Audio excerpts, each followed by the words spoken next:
These three YouTubers are laughing in the face of Hollywood and just did more for the film industry and independent filmmaking than anybody else in decades. With Markiplier, Barker and Kane Parsons, all prominent YouTubers who are actually in completely different genres of YouTube themselves, all of these guys made their first debut films this year. All horror films and all with some real depth and originality to them. 3 films, Obsession, Backrooms and Iron Lung. I watched all 3 of them Friday night, back to back to back. I will give a light breakdown, no spoilers, and summarise my thoughts on the movies. Stick around until the end to know which one I thought was best, and let me know in the comments, what film did you enjoy the most and why? But first, we have to address the complete humiliation that came along with these film releases. With the vast majority of the bigger film companies in the business spending big and losing big, especially Disney, who at this point seem to want to lose money, you'd think they'd have learned. This should be a big lesson to anybody at these movie studios who gives the go-ahead on some of the dog shit remakes, reboots and sequels we've been force-fed for years now. You can pump hundreds of millions of dollars into a production, but that's all for nothing when the content you give us feels like you don't care, and movies exist to make you feel something. That's a lot of money, and that's what blows my mind is looking at a lot of these other productions and movies that come out that are like, oh, it's a low budget of $30 million. I'm just, whoa, oh my God. And then you get the $50 million average budget, and then you get the big 250 million. I'm like, man, what I would be able to do with 10, the things I could weave with 10. At this point, most movies seem to just exist to try and steal your money by delivering the most basic story beats, the most unoriginal characters, and it bombs because there's absolutely no feeling to a monotone performance from an actually decent actor or a robot in a Yoda skin suit.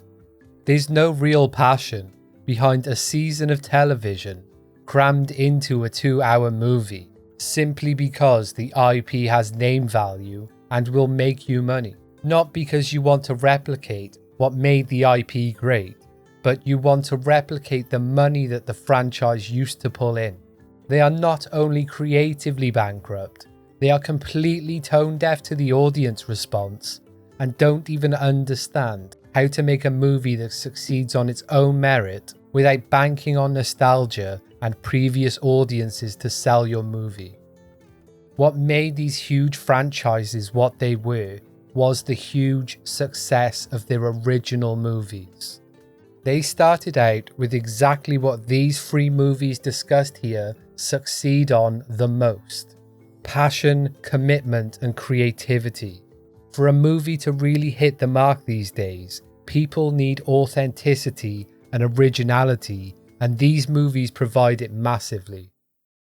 Obsession is a deeply chilling horror film reflecting the worst parts of obsessive behaviour when given the one thing you truly desire, and what it does to a person who lacks the empathy to see pain they are causing to the people they claim to love. Barker, known for his work on YouTube already, with both comedic videos and horror shorts, it is no surprise that this is the movie we get from him.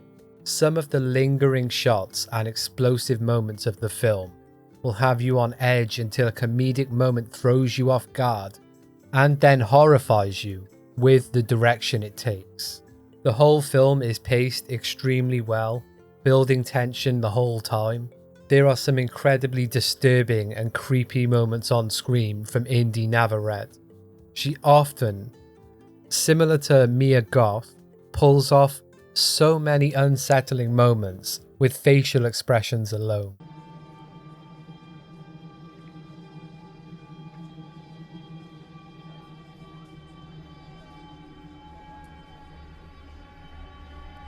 No. There is so much hype about this film, deservedly so, and I really did enjoy it myself. Backrooms is a fantastic, closed story in Kane Parsons' already existing Backrooms universe.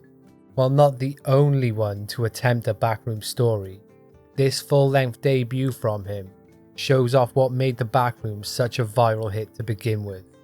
The drawn-out creepiness of the handheld camera footage contrasted with the clarity of what actually being in the Backrooms would look like really does a lot to bring the Backrooms seamlessly from the YouTube series to a feature film, cementing exactly just how great Kane's vision for the project is, while revealing and expanding on some great moments from ideas already hinted at. There are definitely some nods to and things from his other YouTube series that fans of Kane's work will definitely pick up on. I loved most of the film. Some things didn't quite hit or the tone was a bit off, but the entire time watching this movie I was sucked in. I don't think I took my eyes off the screen for a second. The acting was incredible from both the lead characters and the sets were done perfectly. I don't think you could get a better representation of the Backrooms than some of the shots in this movie. For such a young kid to go from Blender shorts to a film of this quality is nothing but incredible, and he deserves massive praise for it.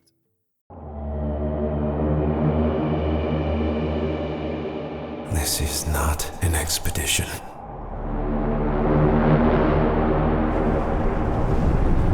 It's an execution. Iron Lung is a claustrophobic, blood-soaked nightmare of a movie, based on a game that Markiplier did a Let's Play for and fell in love with, and his love and passion for this game and its story shows in everything he does here.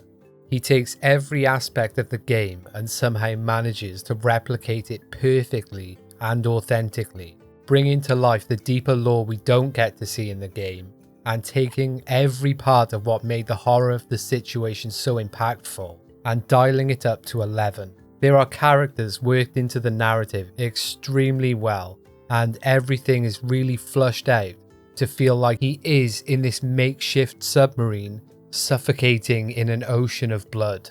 We are slowly given pieces of information, revealing the true nature of the mission, who Simon the character is, and what is waiting for him in the ocean. Markiplier gives an excellent performance that completely exceeded my expectations going into it. Detail in the set, the practical and visual effects are fantastic. Without spoiling it but sounding kind of stupid, the scenes with blood are awesome. Some of the best I've ever seen when it comes to this kind of gory, blood-filled horror films. This is a slow burning and then fast burning and then faster burning film you will not want to miss. Out of all three of the movies, I most enjoyed Iron Lung. The stars are gone. The planets have disappeared. There were barely enough of us left to give the end a name.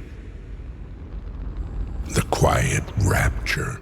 It absolutely exceeded my expectations, where the other two were kind of what I expected them to be, although they both delivered massively. But I have to give it up to Markiplier acting as well as writing and directing.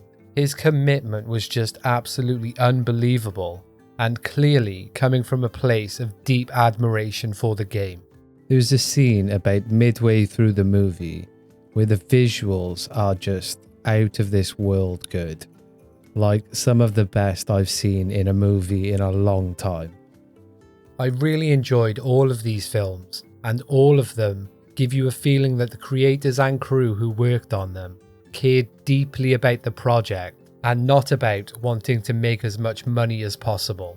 They've defied everything big movie companies, Disney executives and marketers stand for, and are reaping the rewards of doing so.